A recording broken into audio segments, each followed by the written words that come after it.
या देवी सर्वभूतेषु माँ चंद्रघंटा रूपेण संस्थिता नमस्तस्यै नमस्तस्यै नमस्तस्यै नमो नमः।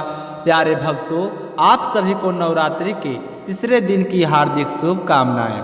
आज की इस वीडियो में आप जानेंगे कि माँ चंद्रघंटा की व्रत कथा, पूजन मंत्र और आरती के साथ क्षमा याचना के बारे में पहले सुनिए।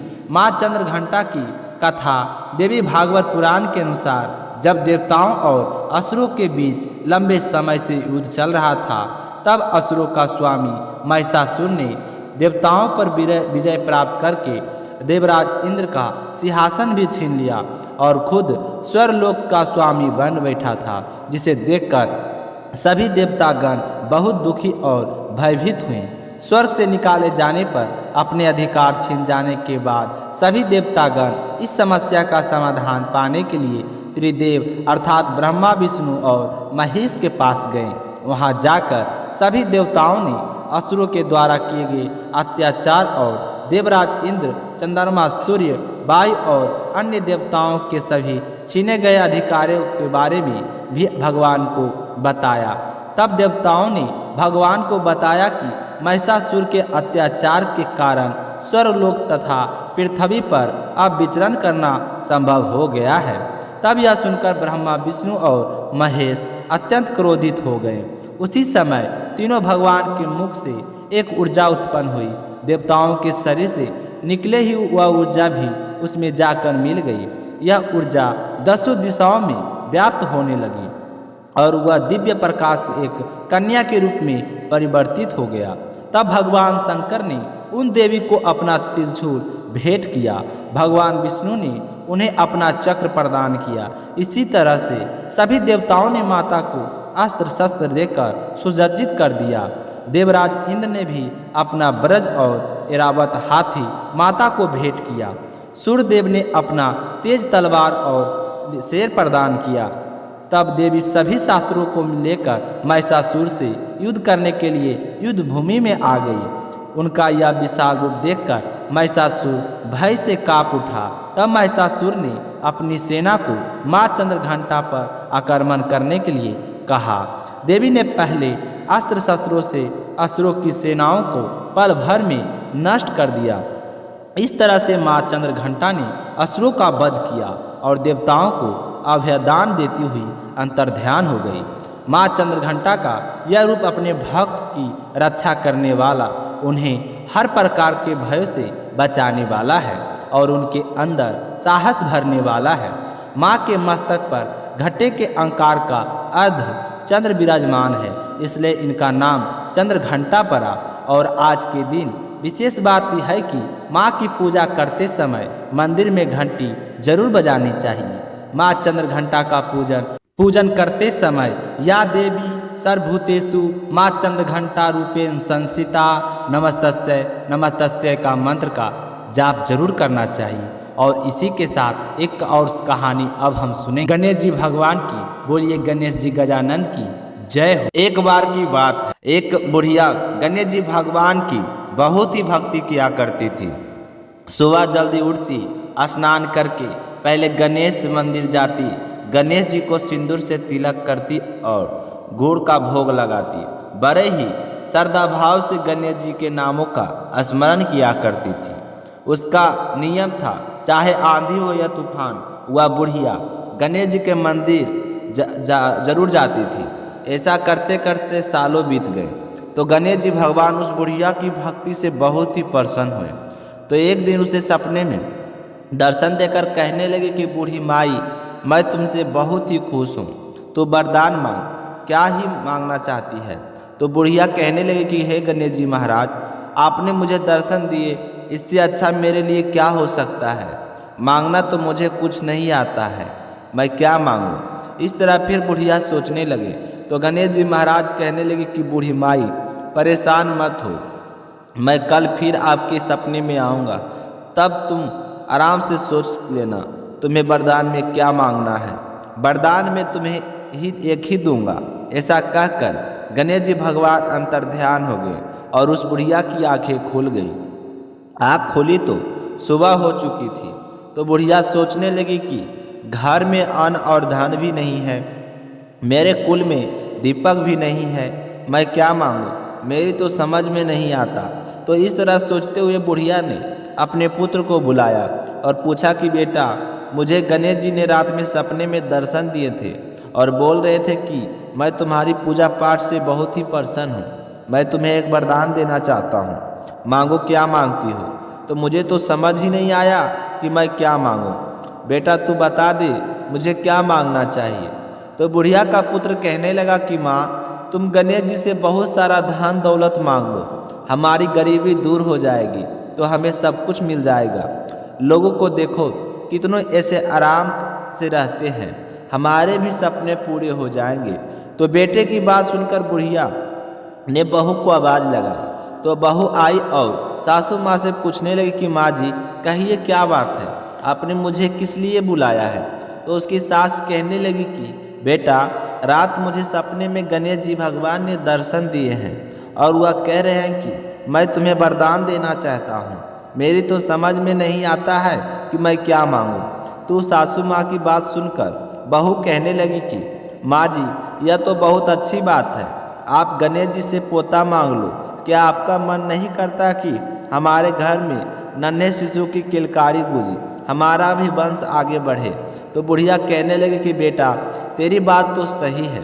अब बुढ़िया तो कसमें थी कि गणेश जी ने तो एक वरदान देना है, उसमें मैं क्या मांगूँ। तो वह बुढ़िया सोचती सोचती पड़ोस में अपनी सहेली के पास गई और जाकर पूछने लगी कि बहन, तुम मुझे बता कि मैं क्या मांगूँ। तो बूढ़ी माई की सारी बात सुनकर उसकी पड़ोसन कहने लगी कि बहन, तू तो अब थोड़े दिन जिएगी, क्यों तू धन मांगे और क्यों तू नाती मांगे, वह तोरे किस काम की। तू ऐसा कर, गणेश जी भगवान को कह देना कि बुढ़ापे तक मेरी आँखों की रोशनी बनी रहे। आदमी बूढ़ा हो जाने पर बाद में अपनी रोशनी खो देता है और आँखों के बिना तो जीना बहुत ही कठिन है। बेटा, बहू तो अपने सुख की चीज़ें मांग रहे हैं, लेकिन मुझे तो लगता है कि पूजा पाठ तुमने की है तो तुम्हें अपने लिए ही कुछ मांगना चाहिए। तो बुढ़िया को तीनों की बातें सही लगी, लेकिन दुविधा यह थी कि गणेश जी ने तो केवल एक ही वरदान देने की बात कही थी। तो बुढ़िया ने अपने मन में कुछ विचार किया और सो गई। गणेश जी ने बुढ़िया को सपने में दर्शन दिए और कहा कि बूढ़ी माई, वरदान मांगो। तो बुढ़िया कहने लगी कि प्रभु, मुझे और तो कुछ नहीं चाहिए, मेरी तो एक ही इच्छा है कि मैं अपने पोते को सोने की थाली में सोने के चम्मच से भोजन करता हुआ देखूं। तो बुढ़िया की बात सुनकर गणेश जी मुस्कुराते हुए कहने लगे कि मैया, तू तो बोल रही थी कि मुझे मांगना ही नहीं आता, लेकिन तूने तो मुझे ठग लिया। तूने तो एक ही वरदान में अपने लिए आंखें, धन और पोता तीनों चीज़ मांग लिए। आंखें होगी तो देख पाओगी, धन होगा तो पोता सोने की थाली में भोजन करेगा। तुमने तो बहुत ही चतुराई से एक ही वरदान में सारी चीज़ें मांग ली। मैं तुम्हारी भक्ति और बुद्धिमानी से बहुत ही प्रसन्न हूँ। जैसा तुमने वरदान मांगा है वैसा ही फल तुमको प्राप्त होगा। ऐसा कहकर गणेश जी भगवान अंतर ध्यान हो गए और बूढ़ी माई को जैसा मांगा था वैसा सब कुछ मिल गया और बेटा भी खुश, बहू भी खुश। बहू बेटू के देखकर बुढ़िया भी खुश हो गई। हे गणेश जी भगवान, जैसे आपने उस बुढ़िया माई को दिया वैसे सबको देना। कहानी कहने वाले को, कहानी सुनने वाले को सबकी मनोकामनाएं पूर्ण करना। अब अपने सुनेंगे लपसी और तपसी की कहानी। इस कहानी को हर व्रत कथा के बाद में जरूर सुनना चाहिए। इस कथा को सुने बिना हमारे व्रत और पूजा पाठ का पुण्य फल नहीं मिलता। एक लपसी था, एक तपसी था। तपसी हमेशा भगवान की तपस्या में लीन रहता था। लपसी रोज सावा सिर की लपसी बनाकर भगवान को भोग लगाकर भोजन कर लिया करता था। एक दिन किसी बात को लेकर उन दोनों में कहासुनी हो गई और दोनों जोर जोर से लड़ने लगे। तपसी कहने लगा कि मैं तो रोजाना भगवान की तपस्या करता हूँ, इसलिए मैं बड़ा हूँ। तो लपसी कहने लगा कि मैं रोजाना भगवान को सावा सिर की लपसी का भोग लगाता हूँ, इसलिए मैं बड़ा हूँ। इस तरह कहते हुए दोनों जोर जोर से लड़ने लगे। तभी वहाँ से नारद जी गुजर रहे थे। दोनों को लड़ता हुआ देखकर वहाँ आ गए और उनसे पूछने लगे कि तुम दोनों आपस में क्यों लड़ रहे हो। तो तपसी ने खुद को बड़ा होने का कारण बताया और लपसी ने अपने बड़े होने का कारण बताया और कहने लगे कि अब आप ही हमारा फैसला कर दीजिए। तो नारद जी ने कहने लगे कि मैं तुम्हारा फैसला तो कर दूंगा, लेकिन कल आऊँगा, तुम दोनों तैयार रहना। दूसरे दिन लपसी और तपसी नहा धोकर अपनी रोजाना की भक्ति करने आई तो नारद जी वहाँ पर छुप कर बैठे थे और उन्होंने सोने की एक एक अंगूठी उन दोनों के आगे रख दी। जैसे ही नज़र जब अंगूठी पर पड़ी तो तपसी ने उठा लिया। उसने चुपचाप अंगूठी को उठाया और अपने पैर को नीचे दबा ली, लेकिन लपसी की नज़र उस अंगूठी पर पड़ी, लेकिन उसने ध्यान नहीं दिया। उसने रोजाना की तरह लपसी बनाई और भगवान को भोग लगाया, फिर स्वयं भोजन करने लगा। तो नारद जी उन दोनों के सामने आ गए। तो देखते ही दोनों कहने लगे कि अब बताओ हम में से कौन बड़ा है। तो नारद जी कहने लगे कि लपसी ही बड़ा है। तो यह सुनकर तपसी को बड़ा ही आश्चर्य हुआ। वह कहने लगा कि मैं कितनी कठिन तपस्या करता हूँ, फिर भी आप कह रहे हो कि लपसी बड़ा है। तो नारद जी ने कहे कि तुम अपने स्थान से खड़े हो जाओ। तो वह खड़ा हुआ तो उसके पैर के नीचे अंगूठी दिखाई पड़ी।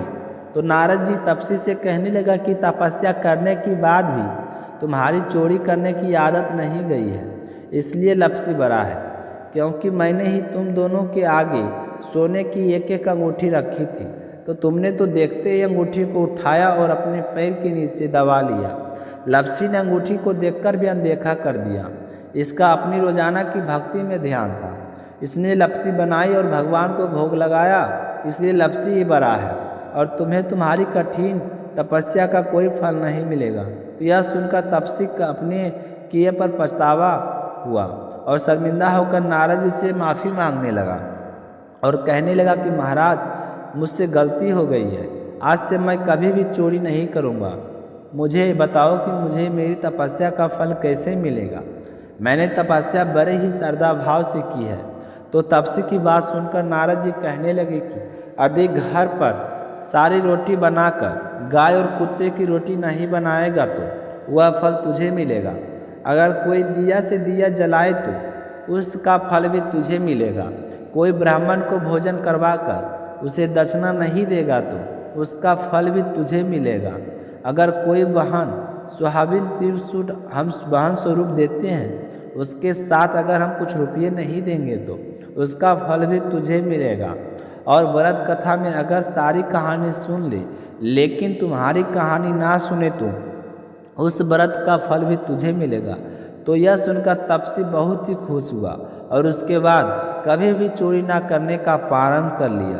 कहा जाता है कि उसी दिन से हर व्रत कथा के बाद में लपसी और तपसी की कहानी कही और सुनी जाती है।